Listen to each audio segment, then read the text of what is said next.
skin so gorgeous. We thank the life gorgeous. Thank the life gorgeous. I love the life gorgeous. Its torso is so tight. Ladies and gentlemen, welcome to Life Gorgeous. My name is Craig Kilbourne. Craigers, Lord Kilby, all sorts of fun nicknames. They're all positive. This is where I share my magical life in hopes of improving your life. We have a young person today. I consider him a young person. I don't even know how old he is. He's the Yum Yum Foodie. He's very popular. He's a restaurant guy. His name is Eddie Zamora, and we met on Instagram. Please say hello to Eddie Zamora. Yes. Hello, sir. Thank you, Craig. Hello. I'm honored, first of all, and super excited to be here. I can't begin to explain it, but yes, that is my name, and we did meet on Instagram. That's so awkward. I know. Isn't that? At least it wasn't Match.com or Tinder. That's fair. Yeah. How much am I allowed to ask your age? I say a young person. You can ask whatever you want. Yeah, I'm an open book. I'm 44. Okay. You look like you're 38. You live like you're 28.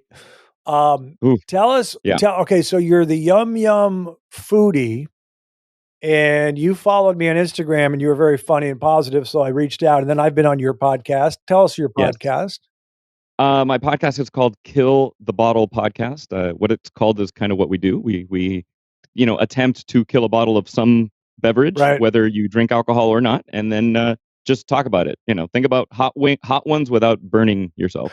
But right, but you have a bunch of shows. I follow your Instagram, but I don't necessarily know all the shows you do. What are some of are they food shows or what are they?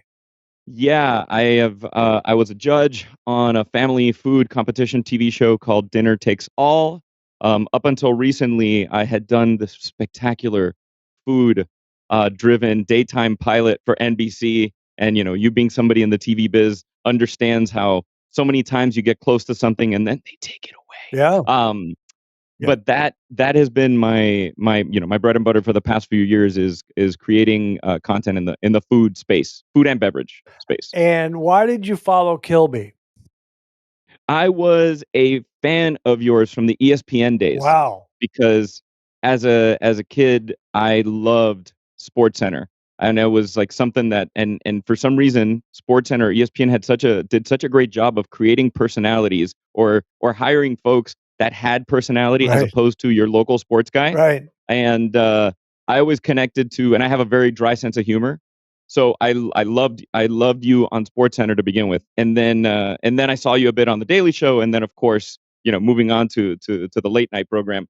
But that was essentially how it came about, and I have no idea how your Instagram made it to mine. Right. If it was, I have no idea how these things work.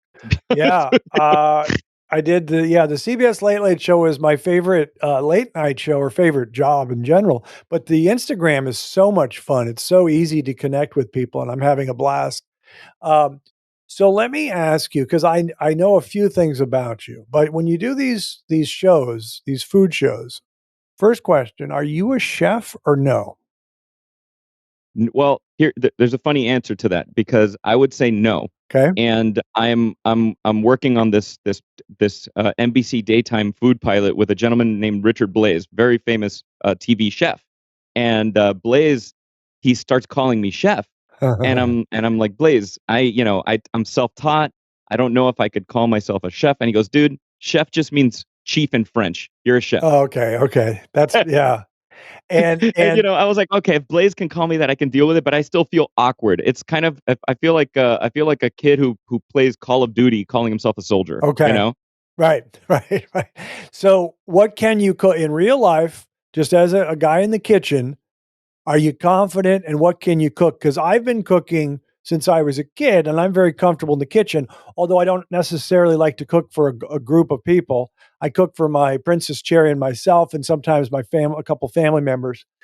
But I'll tell you the basic stuff I do. But what do you cook in the kitchen? Because I'm of Cuban descent, I end up cooking a lot of Cuban food and learning about it. And because I didn't start cooking until probably my mid to late 20s. I could fry an egg and do the most basic things, Right. but as somebody who I was in the entertainment business here in LA before as a host, an actor, blah blah blah. I ended up working in hospitality. One of those things being a catering company, a Sure. very high end one. Yeah. And chefs in general are not known for being punctual, Yeah. and are not known for, I don't know, having the utmost integrity to the work environment when with certain things. Let's just say they like to party, Right. and a chef did not show up to work one day, and I got kind of thrown literally into the fire. Probably in your neck of the woods. I was in Hancock Park working at this lovely home, and almost crap my pants in this, figuratively, having to cook these very expensive steaks, having no experience. Wow. And that moment, because I did it well, that moment I was like, ooh, I kind of like this. There's something about it that I enjoy creatively. So I'll tell you the stuff I cook, and then but let me start with steaks for a second. So I will tell me there are different ways to do it. If I do it on the stovetop, it's gonna splatter all over the grease with the steaks, and I don't eat a lot of steaks, but I get steaks from Omaha Steaks sometimes. They send them to me. They're very nice people. But I will sear it for 2 minutes on each side and then put it in the oven in the cast iron. Usually, I'll cover it because I don't want it splattering, and I might go, 4 minutes on each side or just 4 minutes in general, 5 minutes. I used to eat medium rare, now I go medium, but do you cook steaks, do you sear it and put it in the oven, or how do you do it? Depending on the thickness of the steak, but the last steak I made, my cholesterol's really high right now, so I've cut back a little bit Right. myself. Um, but the last steak I made, I did similar to you. I did the 2 minutes on each side, but when I do the flip over of the steak, I butter baste it. So I throw in some butter. Maybe that's why my cholesterol's Yeah, so right, high. right. I throw in some butter, some herbs, some garlic, and I'm just throwing that butter back on top of the Sure. steak while it's cooking those final Oh, two you're doing minutes it and on the giving it. stovetop then if you're doing the butter thing, right? Yeah. Yes, I'm doing it on the gas range in the cast iron. Yeah, yeah. I have put them in the oven before, Right, but I think it just really depends on the thickness and the marbling of the steak. right. So yeah, if you're looking for that big old ribeye, Yep. then yeah, I'm probably gonna finish that bad boy in the oven, especially if I want to get medium. Yeah. So my cholesterol is a little high currently, but I found when I cut out egg yolks, it drops dramatically. I'm proud to say I don't eat a lot of red meat. I never have. I love it, but I've always known I'm careful. Although I probably as I get older, maybe I'm eating it more now. I don't know. But I remember when I turned 30, this is where I'm not a greedy human being. I turned 30 and I said, I've been to enough steakhouses. I've been to the steakhouse enough, to the Palm and everything. I don't need to keep doing this. So of course, I do keep doing it, but in moderation. I prefer French restaurants and Italian, but I like the ribeye when I do have it, when I do have a steak.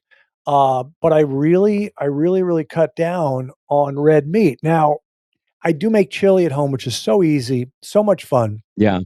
and it's much better with grass-fed ground beef than it is with Mhm. chicken. And I rarely use pork. I might throw in some pork sausage, some andouille or something. I make a lot of chili. My greatest thing I make is Ciopino because I make these Oof. stews, and it's like I don't want to have to make the cornbread for the chili, and I don't want to make I just want to make one meal that's easy that I can, so I don't have to do the sides of asparagus. When I do sides, I do uh, sliced tomato, red onion, crumbled blue cheese salad with vinaigrette. You know what I'm Yeah. saying? That's Nothing wrong with You're at Morton's, you're at the Palm. exactly. That's the side steak that I'm gonna order regardless when I'm there. So yeah, I'm with you. I'm with you on those sides too. And you said you do the Ciopino, and rest in peace Tony Bennett. I still remember the first Ciopino I ever had was at Calmare in San Francisco, which they had like picture of Tony Bennett. He would go there all the time. Anyway, I was just saying that's one of my favorite. What fish do you put in your Well, I Ciopino? put a bunch of stuff in it because you put in the crustaceans. You have the mussels and the clams and the shrimp, and then I like different. I put it in cod usually, but because I like salmon, I don't think salmon is usually used in there, but I like salmon, so I'll put in salmon. But I like whitefish or cod, or I love trout, but I don't know if I put trout in Chipino. But you can break rules and do whatever fish you like, and it's the broth, the garlic broth, and the red sauce. They have a Tattage Grill up there in San Francisco. It's supposed to be the oldest restaurant in San Francisco. They have a great Ciopino there with the bread. You got to sop it up with the bread. Do you know San Francisco well? Because I used to live there. It's my favorite American I city. I know it well enough because I've probably lived there, quote unquote, in the amount of time that I've been there, about a month and a half, and the longest spurt would have been 3.5 weeks that I was there. Right. Um, and I was in the marina area Mhm. mostly. Sure. That's where I was for work, but I stayed in Chinatown and I would walk all the way to the marina. Right. I would see the folks doing Tai Chi in the park in the morning from my hotel room at the Hilton Yeah. and just be amazed. I wish that I'm in my 80s able to move like that. How many? But I know San Francisco a bit. How long did you live there? Uh, like really totally about a month and a half Oh, that's not for work. okay. I was Yeah, there yeah, yeah. for a while. My first introduction out of college, my brother was living up on Clay Street between Hyde and Larkin, and he was near Nob Hill. But you mentioned Chinatown. I don't know if you ever heard of this place, but it was in Frommer's Guide to San Francisco, and it was called Sam Woe's. Sam Woe's in No, Chinatown, no. and inexpensive, greasy food, but great. And they had a pulley system where they would, from the kitchen, it was 3 levels, and they pull up the food up to the top level where we were sitting. And anyways, the waiters were colorful. I tried not to, I said, "What's up?" And they go, "What's up? What's up?" They were having fun with the big tall blonde kid. But I was about to say, like you in a Chinese restaurant is, yeah. you're Yao Ming, you know? We're gonna get to hoops because I know you know hoops. Here's another funny, interesting story. You mentioned catering. So years Yeah. ago, I'm living in the hills behind the Chateau Marmont, the old Dennis Hopper house, and I have a birthday, and I have a party, and I have it catered. And I believe the gentleman's name was Alan. I can't remember his last name. And Alan was going to cater. I was going to have some salmon. I said I like salmon, so have cook some salmon. So Alan brought up a chef. This was probably in 2002 or three, and the chef was who he had hired to do the party. And they made me the salmon to see if I liked the salmon and the side, whatever the side dish was. And the name of the chef was Dominique Crenn. Does that ring a bell? Yes. Why does it ring a bell? Because she's dominating up in San Francisco now with a Oh, couple okay. restaurants. Yes. I was like, why do I know But that this name? was before she really popped. Anyways, so that was fun. Let me ask you, what are the more intricate things you cook in the kitchen? Because I don't like to work that hard, Me neither. I'm in the space of I like to cook at home stuff in general that I'm not gonna get when I go out. Right. So I'm not making sushi at home. Right. I leave that to Right. those guys. I'm not cooking French fine dining. Sure. I'm gonna go to Petit Trois, Yeah. or I'm gonna go to Republique for Right. that kind of thing. Right. So when I'm cooking at home, sincerely, it is usually healthier stuff. Right. The stuff you see me cooking on camera Yeah. is gonna be the more. It's what, Craig. It's not even that it's more intricate. I like to make things approachable. So I will find maybe a Cuban like ropa vieja, which is one of my favorite Cuban dishes. It means old clothes in Spanish. But it's this stewed shredded meat in a tomato sauce. Ooh. And what And kind of shredded meat? Are we talking beef or chicken or what? we're talking flank steak. Okay. We're talking searing it, throwing it in the pressure cooker or instant pot, and breaking it down so it becomes fibrous. Right. And then stewing that. Right. What's it called again? What's it called again? It's called ropa vieja. Okay. Ropa vieja. And that's a dish that it's not that it's that complicated to make, but I was that person at home that would be intimidated to cook things. And if I want to see intimidating cooking, I'm going to watch Thomas Keller. I'm going to watch those guys cook.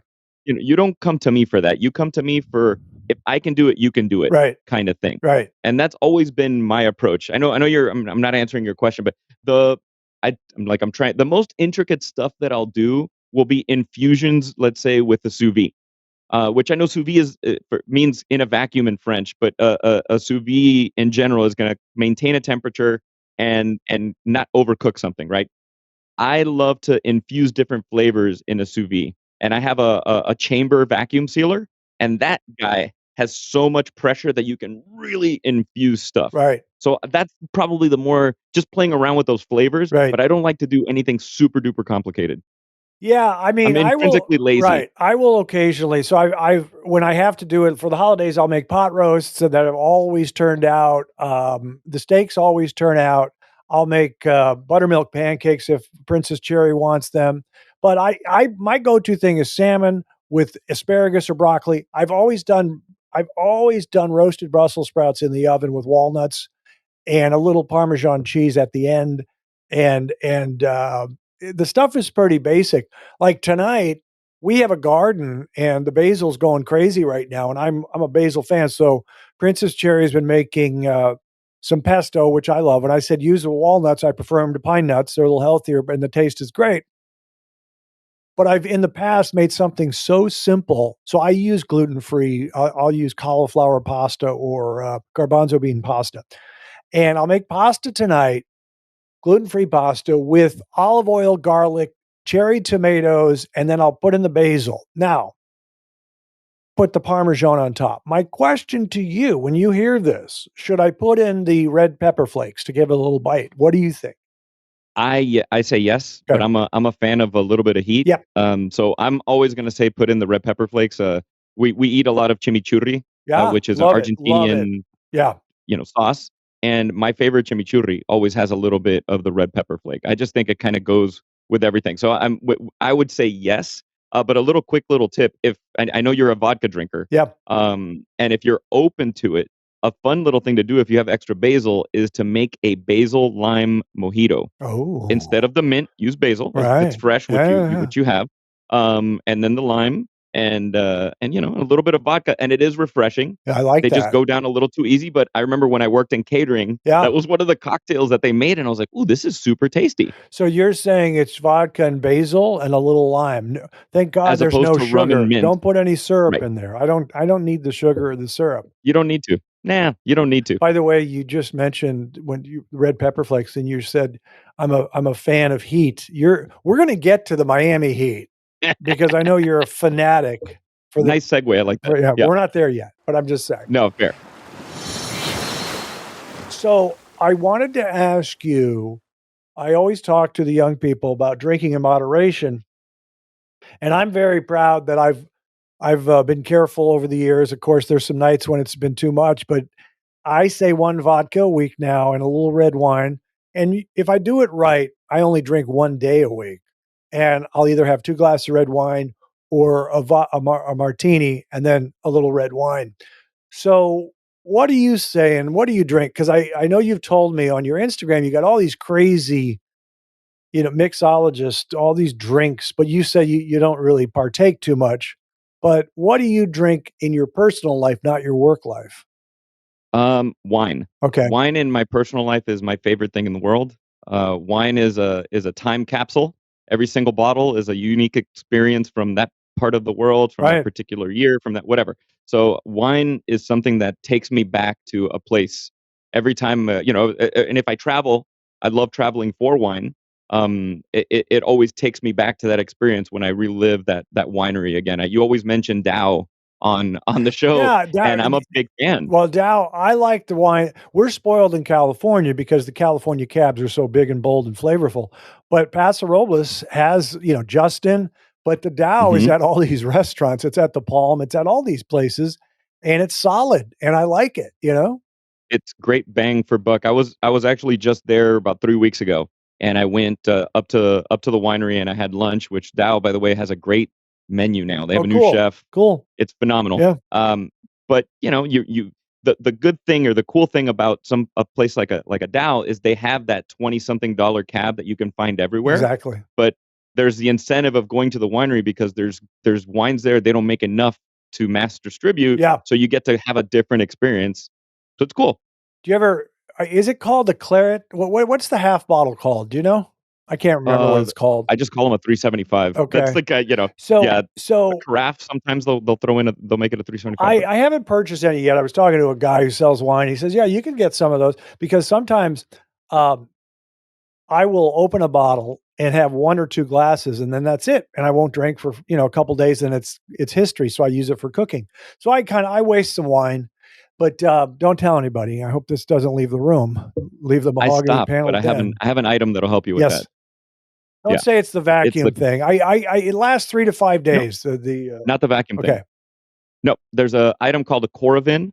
You'll see it in different menus here in I mean all over the place. You'll see a restaurant will have a by the glass Cora Vin menu, and Cora Vin, Cora means heart, corazon, vin is wine, and if I'm not mistaken, the inventor was a heart surgeon who would come home from work and he would open up a nice bottle of wine, Okay. and he was like, "Shoot, I'm having one glass and I'm tossing this beautiful bottle of Bordeaux or whatever." So the Coravin uses a needle that's similar to the needle that they use for injecting into your heart. Yeah. And what it does is it shoots in argon inert gas to the wine bottle and sucks out the wine, so it never touches oxygen. Okay. And basically, this device, at least for me, it saved me a bunch of money because I can just have a glass today. Right. I can and the one, or if I'm having a dinner party, let's say quote unquote, and I'm fancy, and I have a few bottles of wine that are a little bit older, I can actually go in and make a pour of an older bottle of wine and see if it's ready to drink or not, and be like, no, it's not ready yet. Oh. Let's open something else. It's pretty cool. I mean, it is an investment. It's about $200. But I think it's worth it because in the long run, it does save. It saved me a bunch. $200. Correct. Yeah, exactly. Let's just talk about. But so you have no problem. You drink in moderation. You have you're in good shape that way. I do drink in moderation. If you follow me on Instagram, you're like, how is this guy still standing? You'd think I'm Mickey Mantle with the amount of booze you see on my Instagram page. But I come from really humble backgrounds where we don't throw away food. Yeah. So the challenge for me has been not throwing away booze because I feel like it is food because they cost this much and whatever. But I've made the habit of now I can taste something, I can appreciate it, I can maybe have a third of a cocktail, let that go. Right. If I'm craving a cocktail, sometimes I'll walk into a bar and I'll just order sparkling water with Angostura bitters in there. Yes, that has alcohol, but it's exponentially less alcohol. And I'll just have a couple drops of bitters and some lemon, and it's a low ABV thing, and it feels like you're having a cocktail. Yeah. Yeah, I drank, I've said this before, but in my 30s, I had single malt scotch and I had vodka gimlets, which is too much sugar, Rose's lime juice. The only thing I kind of know that I should do more, but I don't drink that much, is I should do more tequila, but I prefer vodka because I like the vodka martinis, and I just don't see people shaking tequila and putting it in a martini glass with a twist. I mean, they always, I put it over rocks or they mix it, Yeah, they're using a lot of one of the trends I'm seeing is, of course, the espresso martini has made this comeback. Terrible, a lot of sugar, and I see awful for you, absolutely. caffeine. Oh, yeah, and I see folks making it with reposado tequila. Yeah, and I'm like, that sounds disgusting to me. Yeah, like I mean, and I don't mind the taste of an espresso martini. Like I get it, I understand the appeal to it, but it's just not my thing. Yeah, yeah. There's opportunity to cut out the sugar. The other thing is when you have a mixed drink, you can use the house vodka in a Bloody Mary because you're not going to even taste you're not going to taste the vodka. You're just going to anyways. The Zvedka or the plastic bottle. I can't recall what those. Well, you mean the really inexpensive vodkas? I can give you a couple. I'll give you one that's really inexpensive. You ever heard of Gordon's? Yes. Yeah, Gordon's makes gin, but they make vodka. It's so funny. So, restaurants, I'm going to hit you with a few. I'm not sure what part of town. I don't want you to give away where you live, if it's in the valley or where it is, unless you want. I don't care. Okay. I'll tell you where I live. I live in Pasadena. Okay. Hey, they got some great restaurants over there, by the way. Yes, we do. Yeah. Yes, we do. So I'll give you a few that I like. Have you ever been to, you mentioned Republique. That's near Hancock Park. Bicyclette. So Walter Mansky also owns Bicyclette. That's over on Pico near Beverly Hills. Have you ever heard of that one?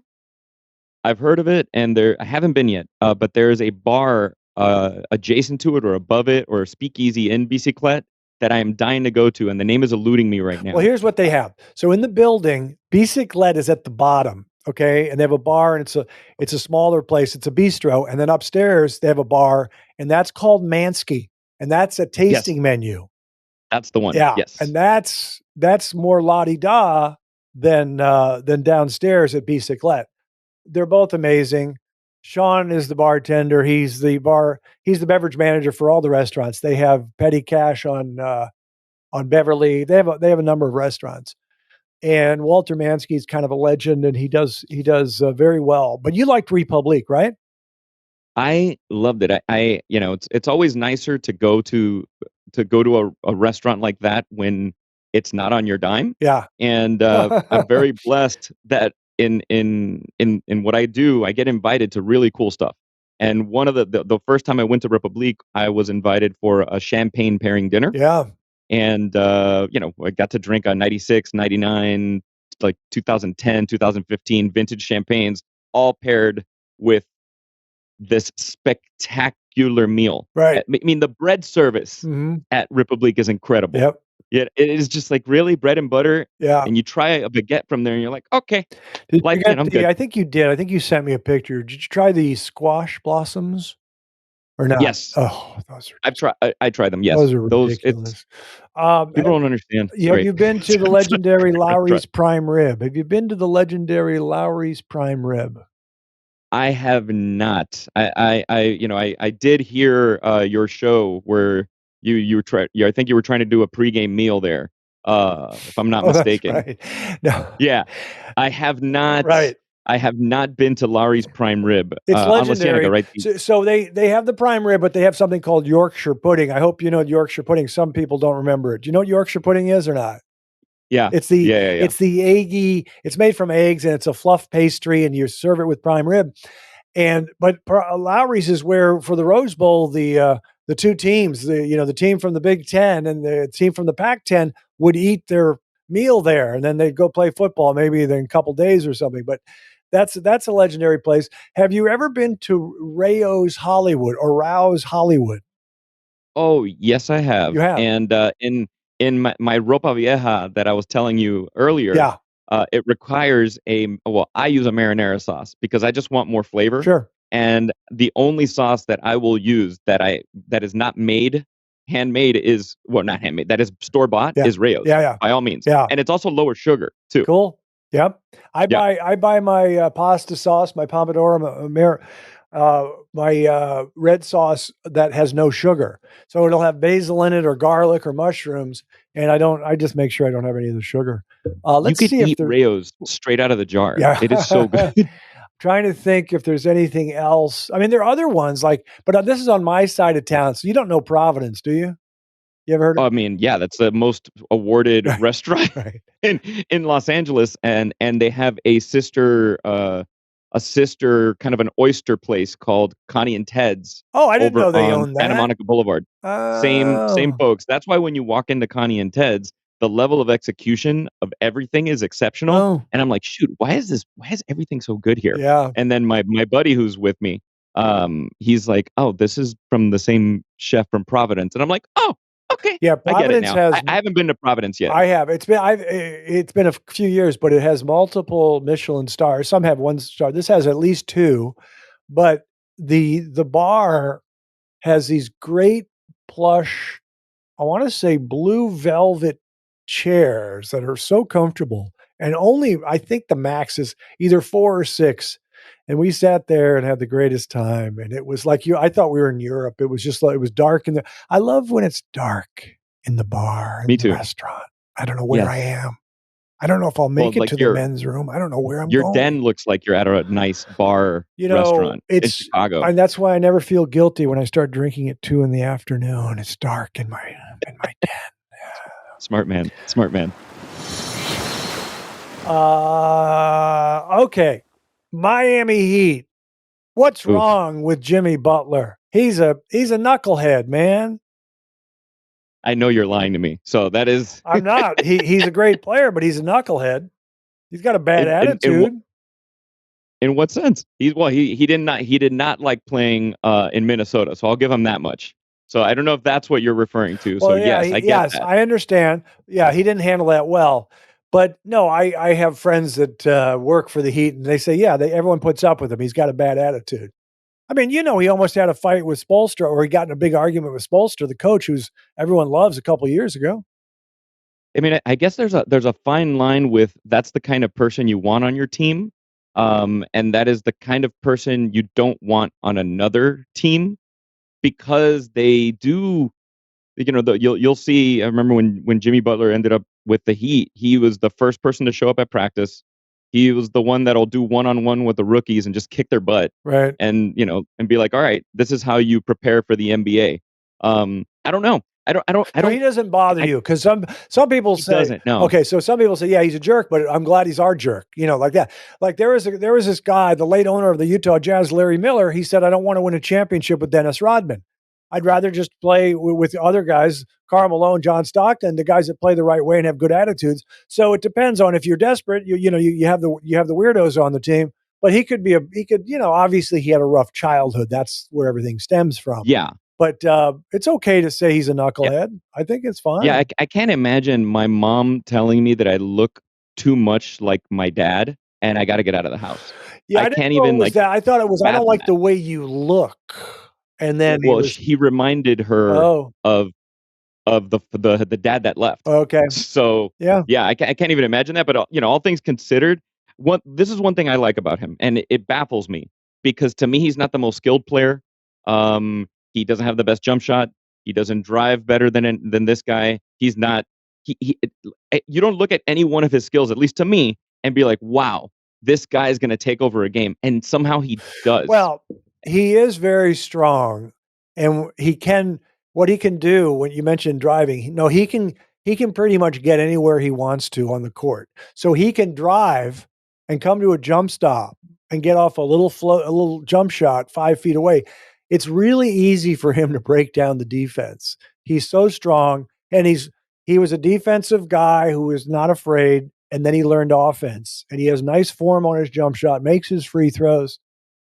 He's actually pretty clutch, although the last, he kind of screwed up there at the end there, and he's done it a few times, but it's the finals and it's the playoffs, but he's an amazing player. I have the proper respect for him, but it's my own thing with I know some people had a rough childhood, don't take it out on the rest of us, which is easier said than done. I understand that's Yeah. not how it works.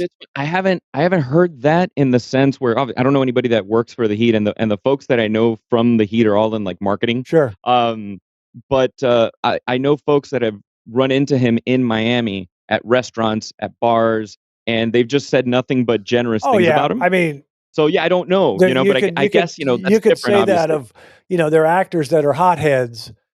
Oh, I saw Russell Yeah, Crowe at the bar. He was great. He was so nice. He signed until autographs. he throws a cell phone Yeah, yeah. at you.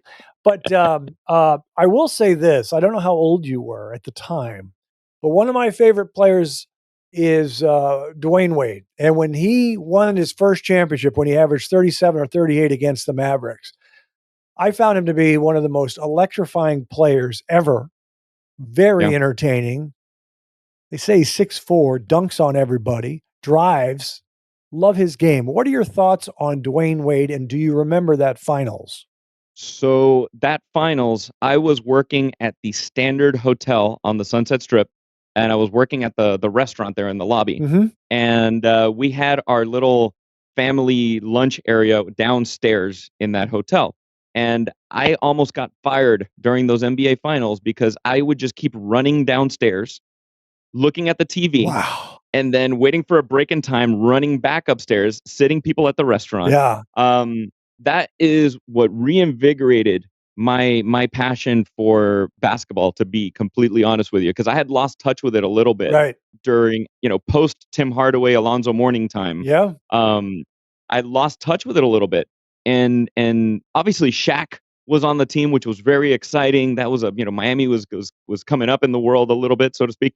But Dwyane Wade was that guy. Yep. We could have easily gotten somebody else, and I can't remember now that draft, but there's somebody in that draft whose name is eluding me right now, which was a complete dud. Right. And we could have easily gotten the dud. Right. And no, we ended up with, like, now it's arguable who is more impactful in sports in Miami, Dan Marino or Dwyane Wade. Right. Because growing up in Miami in the 80s, it was Dan Marinoville. Right.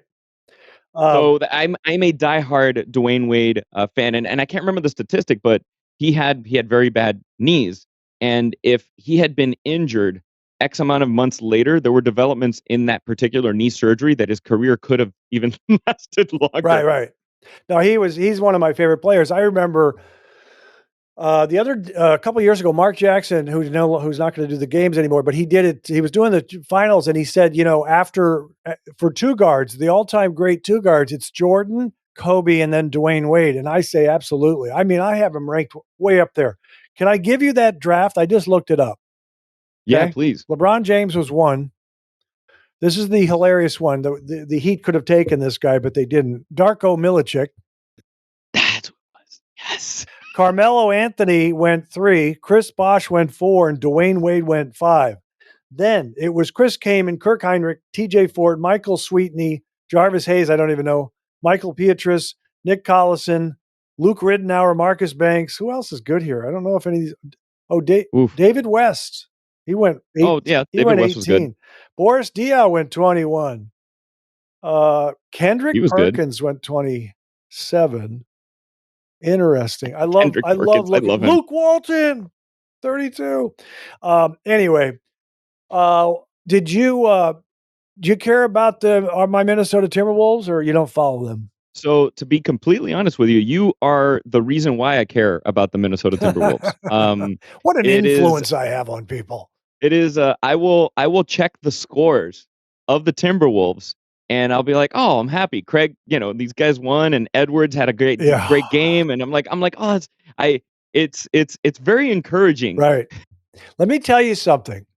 So the national media right now in the offseason, as they do some predictions, they view the Wolves as fighting again for the play-in spot, somewhere between 8 and 10, 8, 9, and 10.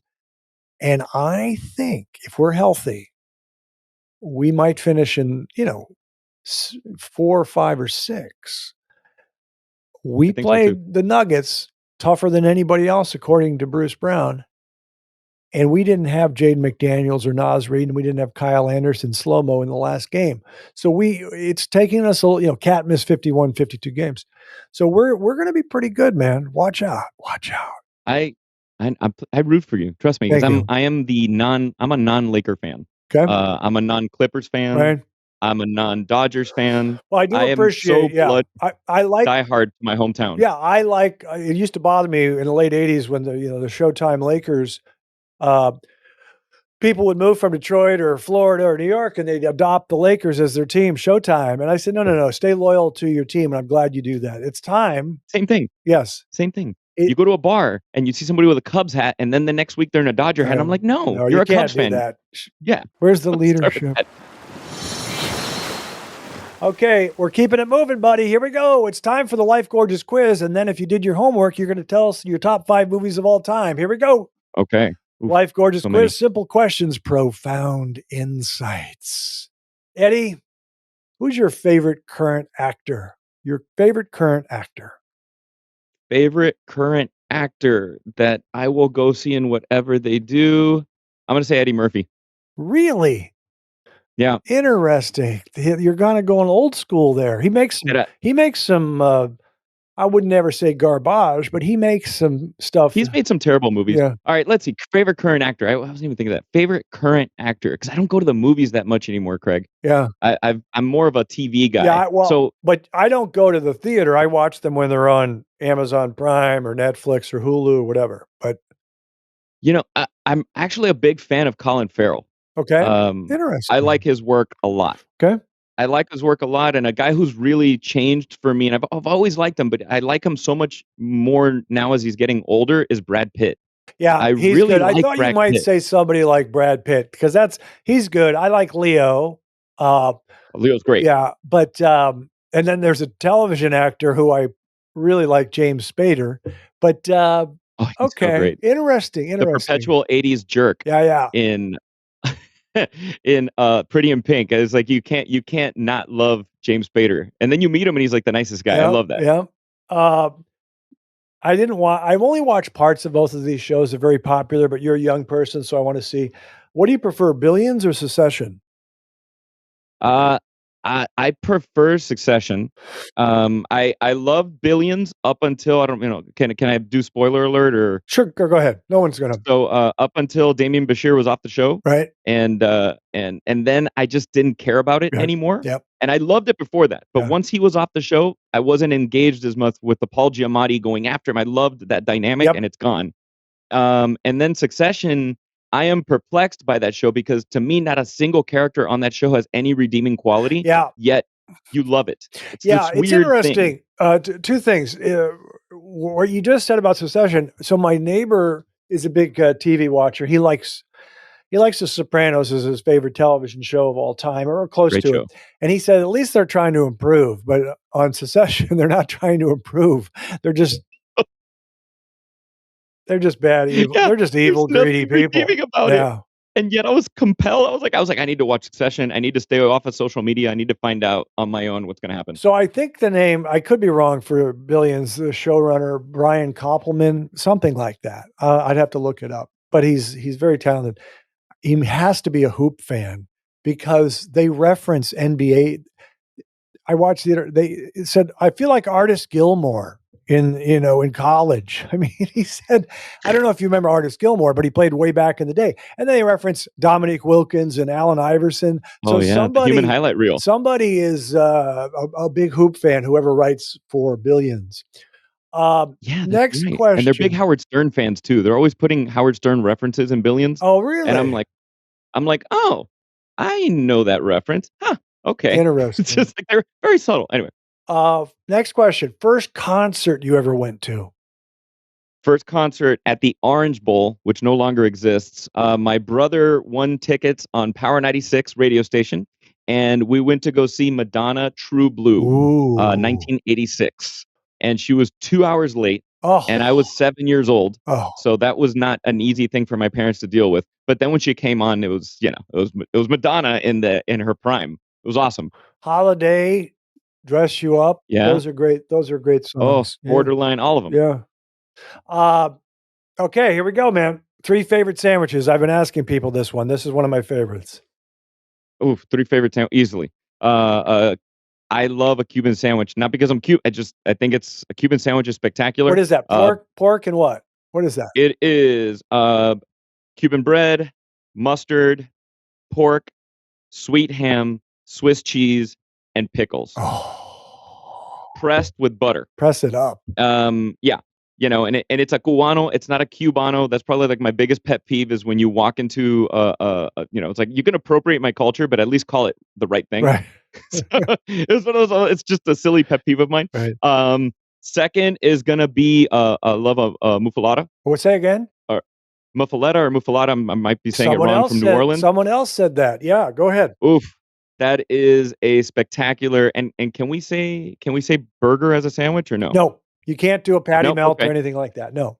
Okay, then Wait, what's on the muffaletta? What's on the Atlanta Ruse? What's on the muffaletta?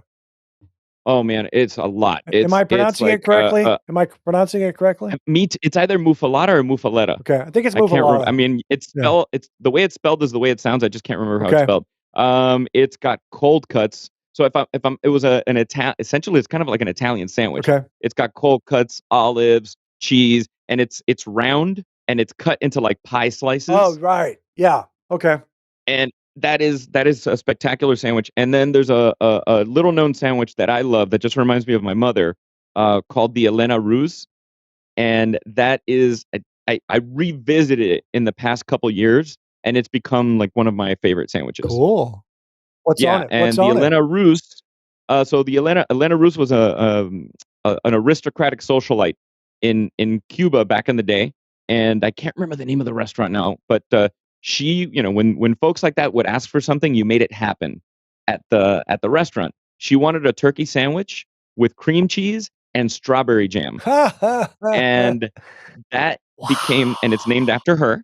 Wow. And you'll find it in Cuban restaurants in South Florida. I think you might find it at a couple of places here in LA. And it is my favorite, like post Turkey Day sandwich. Is I make Elena Ruse sandwiches on Black Friday. That's fascinating. We used to have cream cheese sandwiches, which would, strawberry or grape with cream cheese, instead of peanut butter and jelly. But I've never heard of that. That's crazy. With roasted turkey. So okay, so Eddie, I want you to change your name to Edward because you'll just be more mature, but you don't have to. I was going to say it's Eduardo. Eduardo. Are you ready for the top 5 movies of all time? I think I know one. I'm going to predict one, but go ahead. I want to hear your top 5 movies of all time. So first, I made This was the hardest thing ever, Craig. By the way, I sat in bed Saturday morning, and I was sitting there, and I have, you know how many? I'm going to tell you how many top 5 lists I've got. I've got 5 fave movies. Then I've got guilty pleasure favorite movies. Then I've got sequels, We won't which get to all of these today. then I've got, films that I didn't get Right. the first time I saw them, because Right. there's also those. So my number one all-time favorite movie, and I don't know how you do your favorite movies, but for me, a favorite movie is a movie that I've seen a bunch of times, of course. But if it's playing in an art house theater in like 70 millimeter, I'm gonna be the guy that buys the ticket to go see it on film on the screen again. That movie is Boogie Nights. Okay. That is my Mhm. all-time favorite film of all time. It's a movie that every time I see it, I find something new in it. I catch another nuance. Right. There's just something special about that film. Yeah, that Okay. movie. Yeah, I went to go visit the movie locations when I moved to LA. Yeah. It's that kind of Yeah. movie. Yeah. And then it's all, the story behind it is crazy. Then I'm gonna go to Back to the Future. Yeah. A lot of people That like that one. A lot of people like that one. Yeah, I can't, if it comes on the screen, I can't not stop Sure. watching it. Sure. Yep. Then I'm gonna go Swingers. Oh, yeah. Small movie with Favreau and Vince Vaughn. Yeah. Yeah, and if it wasn't for that movie, I don't think I would have initially ever moved to the West Coast. That movie had Oh, such a big sure. part of Yeah. of the potential of what could be in life if these guys, Right. while sleeping, I think, like on Peter Billingsley's couch, Right. can put together this little cult film called Swingers about the TV industry and the movie industry Mhm. in Los Angeles in the earlier mid '90s. Then what am I at? I'm at 1, 2, 3. Beverly Hills Cop. I don't know if that was There's the one you were going to predict. there's your Eddie Murphy.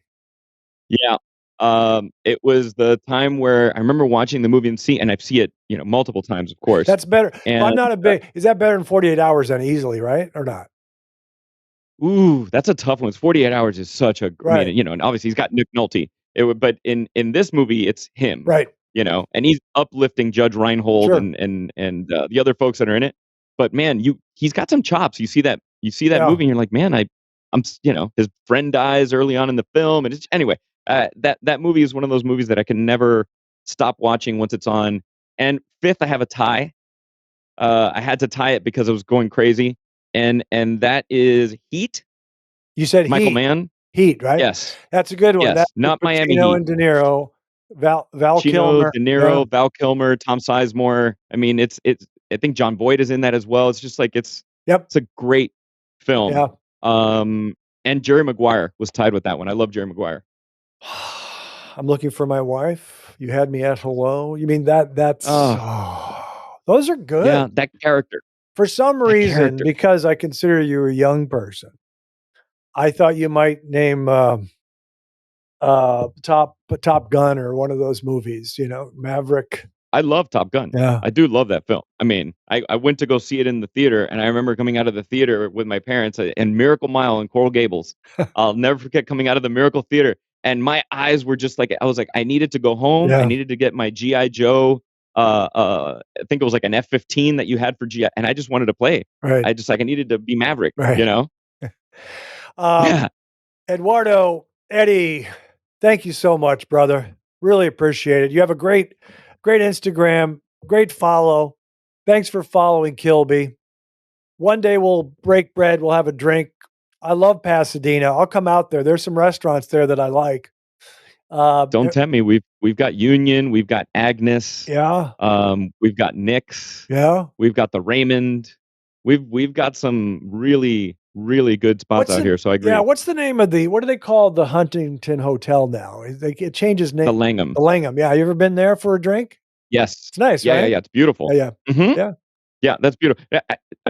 Will you drink a Vesper Martini or no? I haven't because of the little thing they put in there, the kill it or whatever it's called. They do the vodka, the gin, and then they put a little something in there.